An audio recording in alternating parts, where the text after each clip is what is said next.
Hello guys, welcome back again sa ating programang The Action Mano at sa ating YouTube channel. Miguel shoutout po sa lahat natin mga viewers Luzon, Visayas at Mindanao all over the world. Welcome back naman sa ating panibagong video, panibagong reaction mga ka-action, mga kakamping. So ito naman po ang ganap ni Senator Kiko Pangilinan na kung saan bumisita naman siya sa lugar ng South Cotabato ho mga ka-action, mga kakamping. Take note po ha, bisita, hindi proclamation. Ibig sabihin, mga malalaking tao o mga kilalang mga tao ito sa South Cotabato ang kanyang ginmit. Pero kita mo naman sa video, marami ho ang mga nag-attend ho mga ka-action. Bisita lang po ito, hindi po ito proclamation pa. Ha? Iba yung proclamation, iba yung pag-visit lang. Okay? Pero makikita mo na dito pa lang sa pag-visit niya is gaya kay Senator Kiko Bam Aquino is makikita natin na marami ng suporta ng mga local officials. Mahalaga po talaga itong mga local officials dahil ito po talaga ang magdadala sa kanilang pangungumpanya. Kasi halimbawa kung ako ay isang gobernador or mayor ng isang lalawigan o bayan, no? Ako ho mismo ang lalapit sa mga kapitan, yan, nasasakupan ko. At ako na mismo mag-i-endorso sa gusto kong mga manok. Ganun po yung kahalaga ang mga local official tulad ng gobernador, mga congressman, mayor, SB member, sangguniang panlalawigan, board member, barangay captain. Pag makuha mo yan, marami ka yan. Sigurado na ang panalo. Okay? So ito, panoorin po muna natin ito si Senator Kiko Pangilinan sa South Cotabato. Pagkain, Senador Francis Kiko Pangilinan.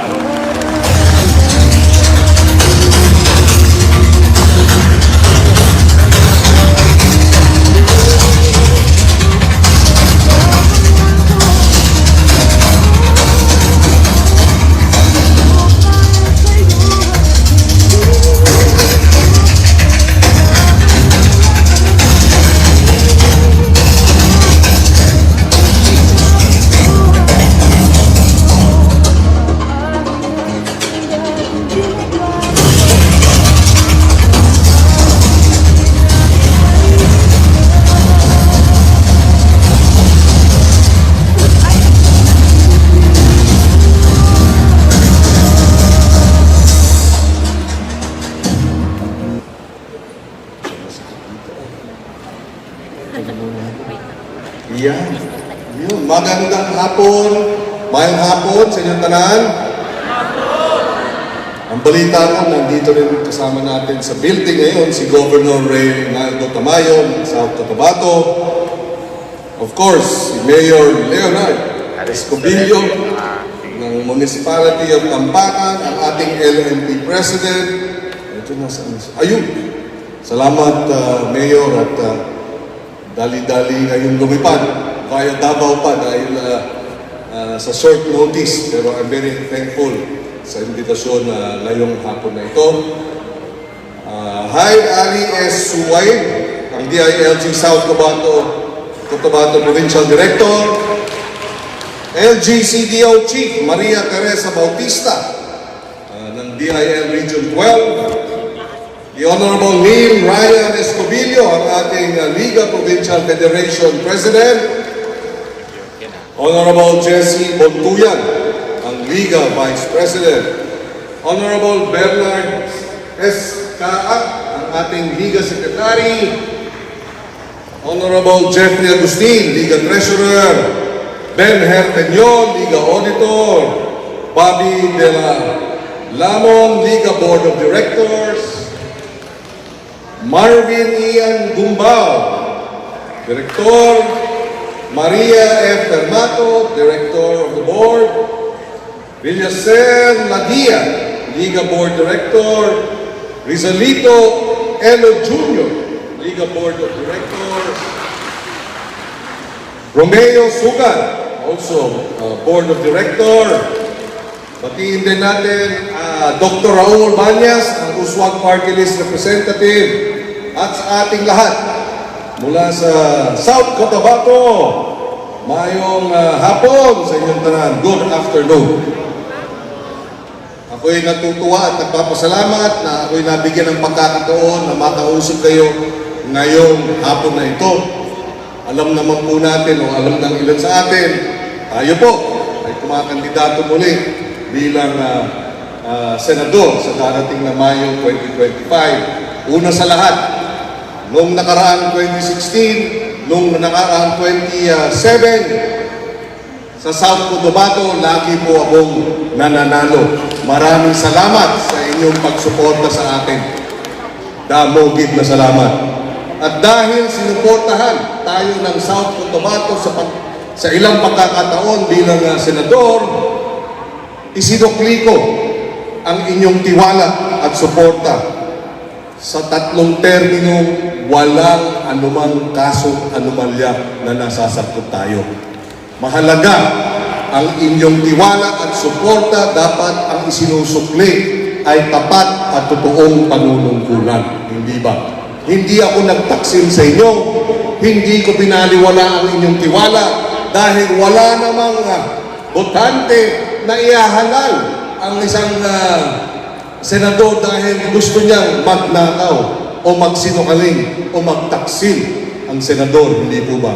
Ang gusto ninyo, tapat, maaasahan, madaling lapitan, at siyempre sa lahat, totoong tao, tapat at totoo. Kaya yung ilang beses nyo akong hinalal, hindi ko kayo binaliwala. Mahalaga at sagrado ang ating kontrata, the social covenant between the voter and the senator. At hindi lamang yun, sa ating ilang taong panunungkulan, marami na po tayong batas na naisipasa para sa kapakanan ng ating mga kababayan. Naalala ko, noong 2016, sa ating pangatlong termino, pinangako natin sa ating mga kababayan, lalo na sa hanay ng magsasaka at mangingisda, para gumanda ang supply ng pagkain, dapat tumataas ang kita ng magsasaka at mangingisda. Kaya, pinangako natin nung tumakbo tayo at yung pangako itinupad natin. Sa 2019, naipasa ang batas na Sagip Sanga Act, Republic Act 11321, at ito'y ipapasa ko na rin sa ating liga para sa inyong nasasakupan. Pwedeng gamitin ito sa pagsuporta sa ating mga magsasaka at mangingisda. Pag bumili ang pamahalang lokal, ang barangay, ang pamahalang bansa sa mga farmers at fisher folk, direkta, hindi na kailangan ng public bidding. Direkta sa tamang presyo. Sa inyong mga feeding program, para sa inyong mga health and wellness program, pagka bumili ang ating gobyerno na siyang pinakamalaking buyer ng pagkain taon-taon, direkta sa farmer at sa ating magsasaka at pangingisda, mas maingganyo silang magtanim, gaganda ang supply ng pagkain. Pag marami ng pagkain sa merkado, mura na ang pagkain. Hindi na magmumura ang mga kababayan natin sa taas ng presyo ng pagkain. Kaya napakahalaga ng batas na ito. I will give it to your Liga President, kay Liga President Escobillo, para ang mga barangay pwedeng pag-aralan paano masuportahan ang ating mga magsasaka. Ang mga ospital ng DOH, ang mga city o provincial jail ng local government o ng DJMP, ang mga kampong militar ng AFP, ang mga kampo ng pulis, PNP, lahat yan bumibili ng pagkain araw-araw. Kaso binibili, kung hindi sa palengke, doon sa mga trader na malalaki. Hindi nabibigyan ng pagkakataon na bumili direkta sa magsasaka at mangingisda. Nariyan na ang batas. Kaya sana ipatupad natin. At sa atin, ipinangako natin noong 2016, nung kumandidato tayo, tinupad natin ng 2019. Pag tayo po nangako, tinutupad po natin. Meron po tayong isang salita. Hindi po tayo mabago-bago ng prinsipyo at paninindigan. Yan ang mahalaga sa ating mga leader. At dahil dyan, siyempre, ngayon na naman, tayo ilalaban muli. Ang ipaglalaban naman natin ngayon, para sa ating mga anak, libreng almusal sa elementary at high school. Kailangan libre ang almusal sa ating mga anak para makapag-aral ng mabuti, makabawas sa gasto sa ating sa mga magulang. At yung pagkain na yun, dapat binibili rin direkta sa mga magsasaka at mangingisda. Dalawa ang makikinabang, ang ating mga magsasaka at mangingisda at ang ating mga anak. O hindi ba tama yun? Hindi ba dalawang sektor ang makikinabang? Kaya yung libreng almusal sa ating mga elementary at high school, kinakailangan nating gawing batas yan. At yan po ang ating ipaglalaban din kung tayo ay palarin. Dalawang sektor ang makikinabang dyan. At syempre, sabi ko nga, pagka tayo po ay umiikot-ikot, laging hinahanap si Sharon. Sabi ko, wala man dito si Sharon. Narito pa rin, nandito sa puso ni Kiko. Ayan. At meron pa ako narinig. Sabi kanina, gwapo pala kayo, Senator. Sabi ko, gwapo pala kayo. Ano sabihin ng gwapo pala kayo? Sa personal, gwapo daw. Iba daw ang itsura sa TV. Sabi kasi sa akin, sa TV daw mukha ko maliit, matangkad pala. Sa TV daw medyo maitim, pero maputi pala. Wow. Sabi ko, may diferensya ba TV ninyo? Wala naman daw. Pero ang biro ko dyan, dalawa actually. Una, sa South Cotabato, marami pang hindi nakakakita sa akin sa personal. Diba? Kayo, mga barangay official, kayo ang ground troops. Kayo ang grassroots organization. Kayo ang unang puntahan ng ating mga kababayan. Kaya dapat, ang pakiusap ko, hindi naman dapat, pakiusap ko, pag uwi ninyo sa South Cotabato, magmarites na kayo. Pakisabi sa mga kapitbahay, nakita nyo si Kiko sa personal. Kaya naman pala, gwapo pala sa personal. Yan. At yung pangalawa, sabihin na rin ninyo, kaya pala, na-inlove si Sharon. At yung isa pa, tinatanong, kumusta si Sharon? Di ba? Gusto niyo malaman kumusta si Sharon? Sabi kasi, pakisabi kay Sharon, regards, kumusta na siya? Ang sagot ko, kung gusto niyo talagang malaman, kumusta na si Sharon? Ayun, patay na patay pa rin sa akin. Pero atin-atin lang yun, baka umabot sa kanya. Pag umabot sa kanya, ako naman ang patay sa kanya. Pero ang huli kong pakiusap ito,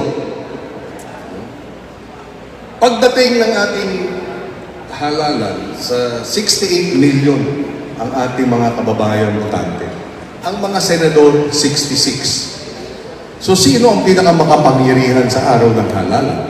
Yung mga politiko o yung 68 million na botante? Ang 68 million na botante. Hindi ba? At ang nakikita natin ngayon, lalo na sa mga hearing sa Kongreso, sa Senado, lagana pa rin ang problema ng corruption. Lagana pa rin ang problema ng bangayan habang tumataas ang presyo ng pagkain. Kaya hindi ba yung 68 million, pagka pumili, wag na po tayong pumili nung sinungaling, yung nagbubutas ng silya, ika nga, yung mga kung ano-ano ang inaatupag kung hindi serbisyo publiko. Pero nasa 68 million yun. Dahil pag sinabi ng botante, ayaw na namin ng mandarambong, ng magnanakaw, ng sinungaling, at ang gusto namin ang tapat at totoo, malinis ang track record, at mahusay. Aba, ang uupo ay yung tapat at totoo, yung mahusay, yung may track record, kaya magiging tapat at totoo at mahusay din ang panunungkulan at buo ang magiging serbisyo para sa ating mga kababayan, hindi po ba? At gaya ng nabanggit kanina, ang isa pang track record natin, na nais nating i-DM, nung tayo ay Food Security Secretary, noong 2014-2015, nung isang buwan papunta ako ng Tantangan, kausap ko yung driver namin na si Tudong. Nagbaleo siya sa amin, family driver. From Jensan, papunta ng Tantana. At ang sinabi niya, hirap. Dati, ang 1,000 piso, maraming nabibili. Ngayon, sa pagkain lang kulang na kulang. Sabi niya, ang karning baboy, 400 pesos. 420 pesos, sabi niya. Ang bigas, 60 pesos. At sabi ni Dodong, doon lang sa pagkain, ubos na ang minimum wage sa arawan. Paano na ang pangkuryente? Paano na ang gasto sa tubig, sa gamot? Pero, sabi ko nga, noong 2014-2015, nilabanan natin yung pagtaas ng presyo ng bigas. From 15% inflation, napababa natin ang presyo ng bigas sa loob ng isang taon ng hanggang 3 piso kada kilo. Paano? Nilabanan natin ang mga smuggler, ang mga importer, yung mga nagsasamantalang hoarder. Sinampahan natin ng mga kaso, sinuspindi natin yung kanilang mga lisensya, binlacklist natin sila, kinumpiska ang halos kalahating bilyong pisong halaga ng tinatago o kaya na-smuggle na mga bigas. At dahil dito, natakot sila, inilabas ang kanilang mga bigas kaysa ito'y makumpiska. Nung lumabas na ang bigas, bumagsak na ang presyo. Sa loob ng isang taon, after 1 year, pinakamababang inflation sa loob ng 20 taon. Dahil pag na-manage natin ang presyo ng bigas, sunod-sunod na ang ibang presyo ng bilihin. Nagawa na natin noon, magagawa natin ngayon, basta nagtutulungan ang Executive Department at ang Senado at ang ating kapulisan. At walang sasantuhin. Yun po ay makakatiyak kayo pag tayo nabigyan ng pagkakataon. Kaya sa pagtatapos, sana po, yung 68 million, kayo, ang mga botante na makapangyarihan ang magsasabi, panahon na para yung mayroong resibo, yung may track record, yung mayroon ng nagawa, yung malinis at tapat, yan dapat ang isusulong natin. Dahil pagkatapat at totoo nga ang panunungkulan, buong-buo ang serbisyo, lahat tayo makikinabang. Hindi ko na po papahabain pa. Ang hinihiling ko na lang, magmarites po kayo pag uwi ninyo at pakikwento sa kapitbahay. Nagwapo pala si Kiko, pero sabihin na rin ninyo, pero hindi namin siya iboboto dahil gwapo siya. Nagkataon lang na amoy gwapo. Pero iboboto natin siya dahil gwapo ang track record, gwapo ang serbisyo publiko, gwapo at maganda ang hangarin, at gwapo at maganda ang naging panunungkulan. Yung po sana sa lahat ng ating mga kandidato. Magandang hapon sa kanilang lahat at maraming salamat. Buligan, give ninyo ako. Hindi give ninyo ako pagkalipat. Oh, wag niyo akong kalimtan. Ayaw may kalimti, tabangin ko palihog. At sa mga Ilocano, nasa ng mga Ilocano dito? Agya mga anak, Apo, Diyos Tiadina, magandang hapon sa kanilang lahat. Maraming salamat. Halong gid, damo gid na salamat. Thank you. Ladies and gentlemen, So yun na ho mga ka-action, mga kakamping clown, napakinggan na po natin at napanood na po natin ang speech ni Senator Kiko Pangilinan sa lugar ng South Cotabato. Sa lahat po ng mga local official ng South Cotabato na mga nag-attend dyan sa nasabing pagtitipon, maraming salamat po sa inyo. Okay, maganda po ang laban. Talagang malakas po ang ating mga manok. Diba? Balita ko may isa namang lumapit kay Attorney Leni Robredo. Pero wag na po natin bigyan muna ng masamang tinapay. Kasi alam naman po natin kung gaano ka humble at kabait ito si Attorney Leni Robredo. Kaya yung mga taong ayaw sa kanya noon is parang naghihingi na ng tulong sa kanya. Diba? Kasi alam naman pa natin kahit yung mga PDP kahit yung mga Team Suka, alam nila na malaki ang hatak pa rin ni Atty. Leni Robredo. Kaya, kumbaga, during election, kahit inaway mo pa siya, kailangan mo ng suporta eh. Kailangan mo talagang lumapit. Kumbaga, kailangan mo pakapala ng mukha mo para lumapit kay Atty. Leni Robredo. Di ba? Ganun ho talaga ang buhay politika. Okay? Kaya wag na po natin muna bigyan ng ano, wag na natin bigyan ng masamang tinapay yung mga pagbisita ng mga taong ayaw sa kanya noon. Ngayon lumalapit sa kanya kasi nililigawan, kasi tulong ang kailangan. Di ba? Nasa kay Atty. Leni Robredo man lang naman yan. Okay? So, yun lang mga ka-action, no? Gin-update ko lang po kayo. Ayan. Maraming salamat po sa ating mga viewers, Luzon, Visayas at Mindanao. All over the world. Ako po ang inyong lingkod, si The Action Man. Good evening, everyone. Beautiful.